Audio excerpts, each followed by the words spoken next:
Dando continuidade, então, ao nosso curso, hoje nós queremos abordar, então, sobre a temática única e infinitamente valiosa, a pessoa humana.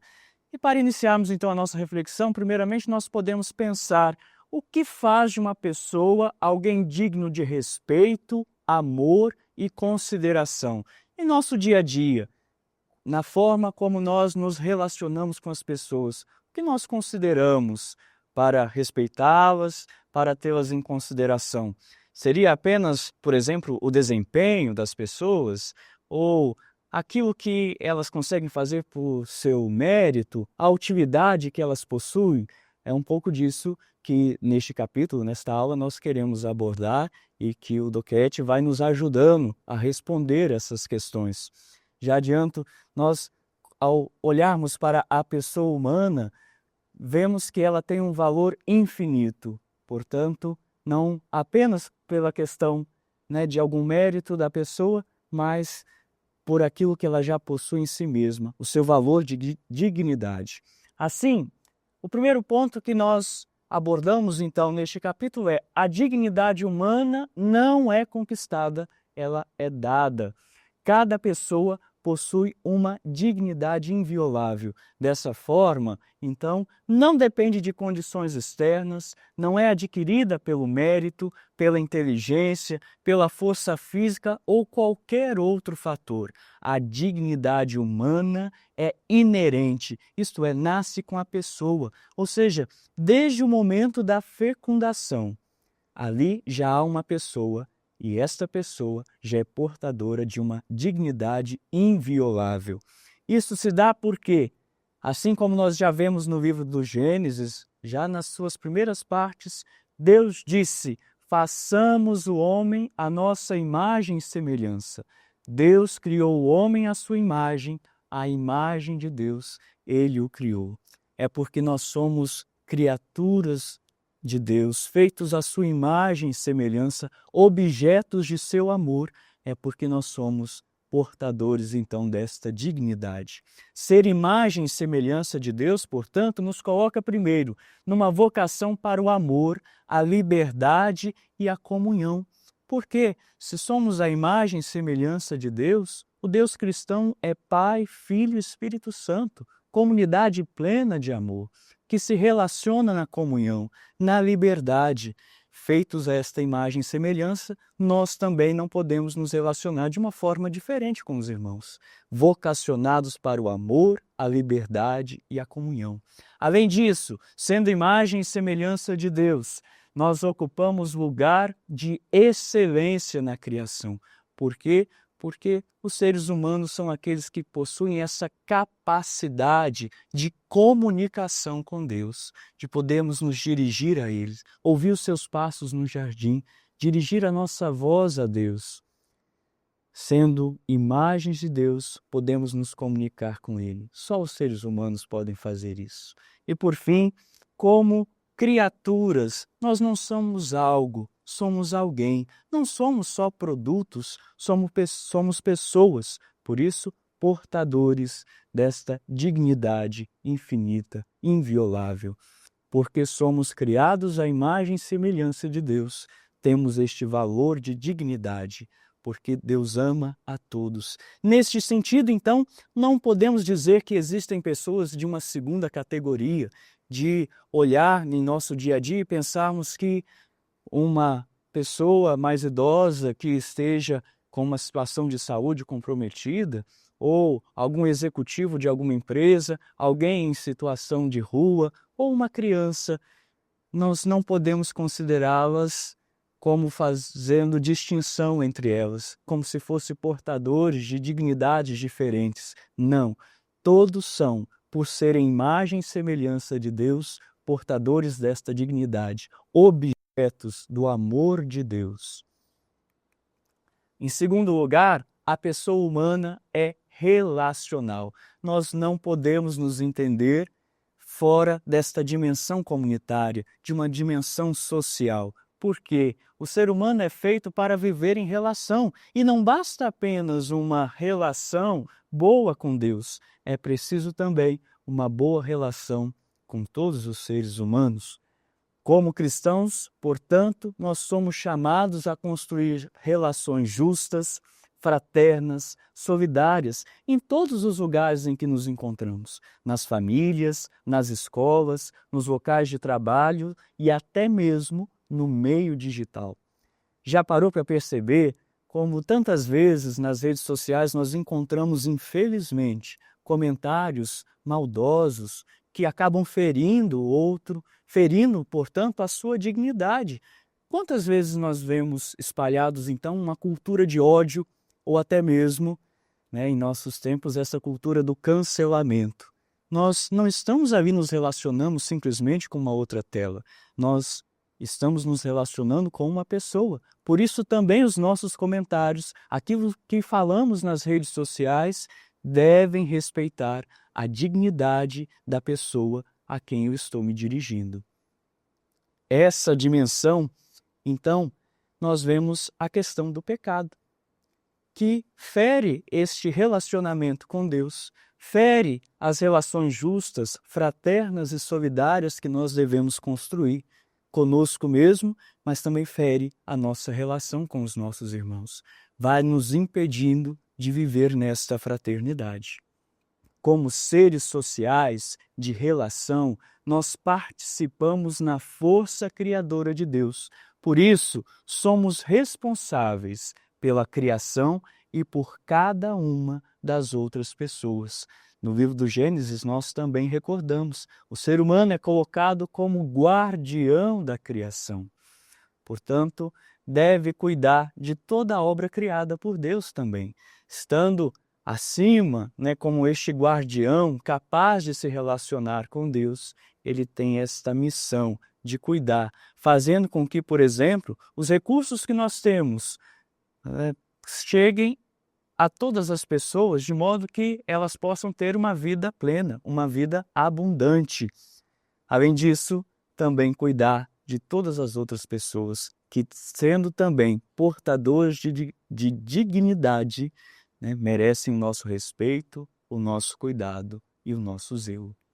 Um terceiro ponto, o ser humano, ele é corpo e alma. Nós somos uma unidade e não uma divisão. Ao longo da história, nós podemos ver que várias correntes vão buscando compreender o ser humano de maneira diversificada.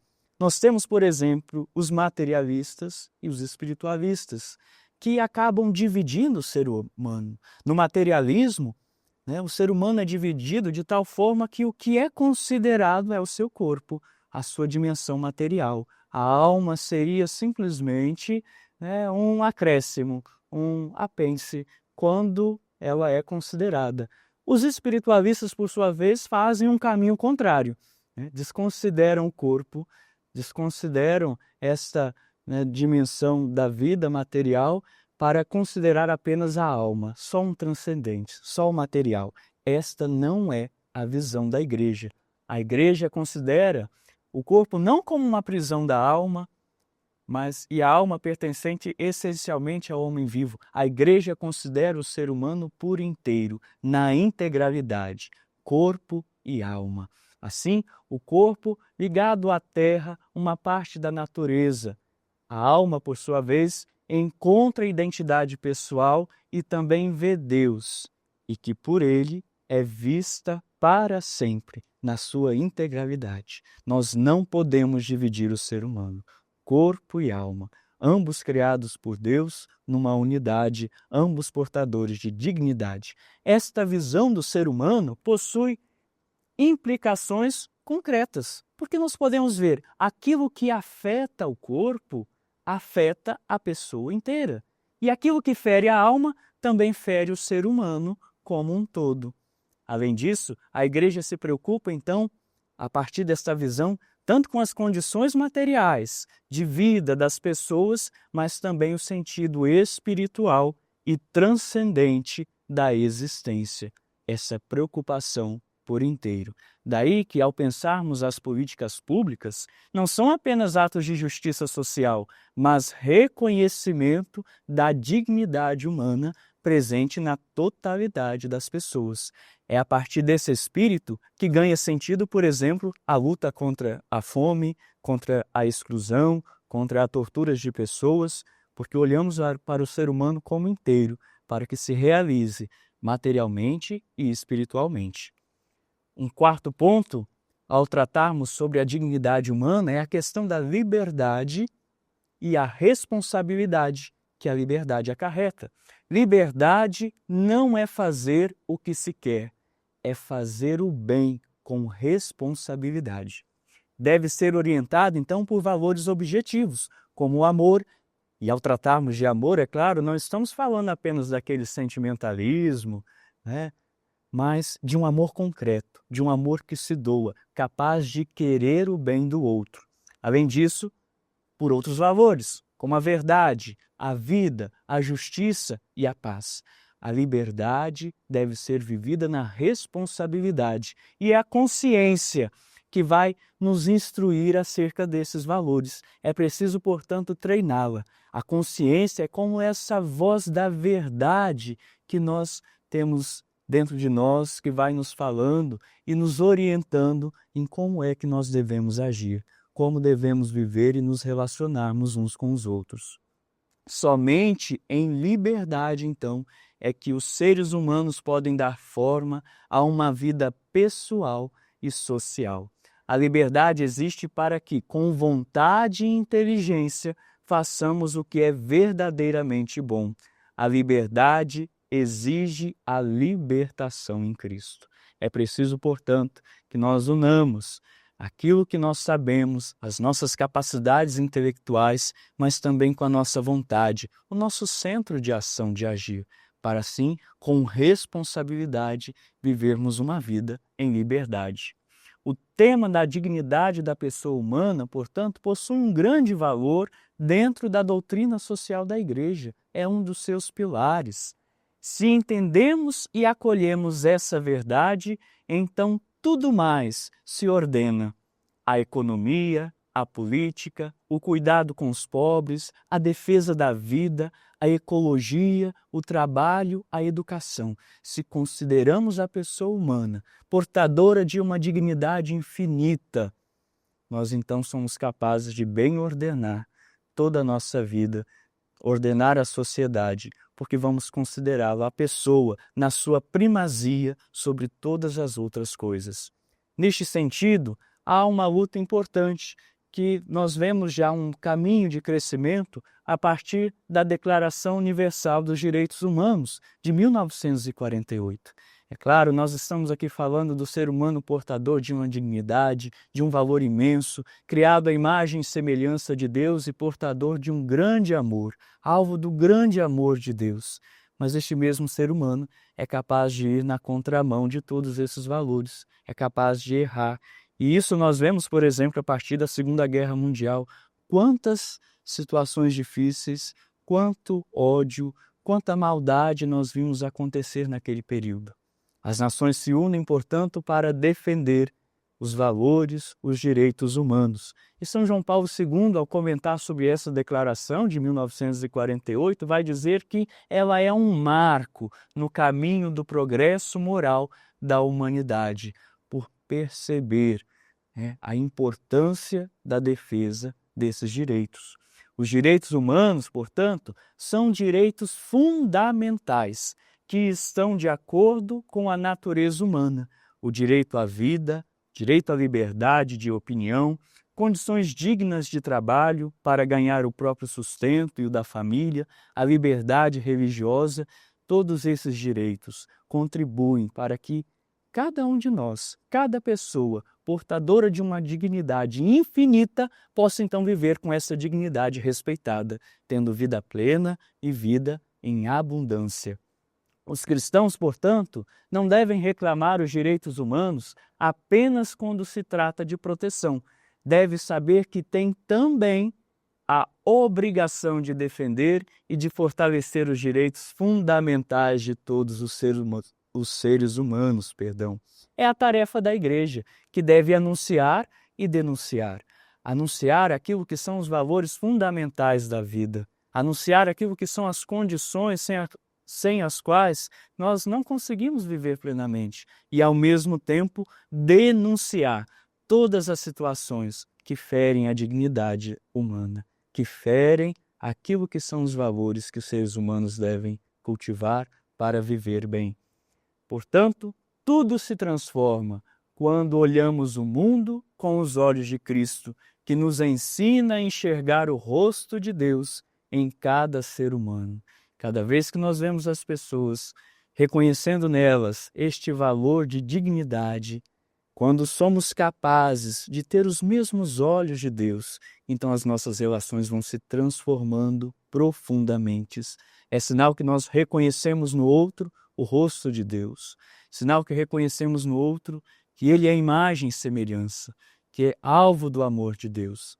Só assim as nossas relações vão se transformando.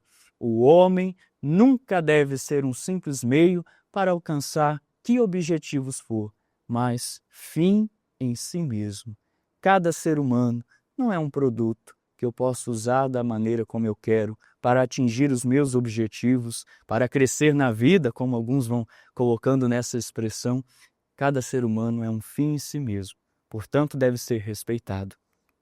Assim, podemos concluir esta nossa reflexão pensando no que nós faríamos de diferente se realmente nós compreendêssemos ou se realmente reconhecêssemos a dignidade humana que é presente em cada pessoa. Nos relacionaríamos de forma diferente? Talvez julgaríamos menos, não teríamos tantos embates, buscaríamos nos relacionar de melhor forma?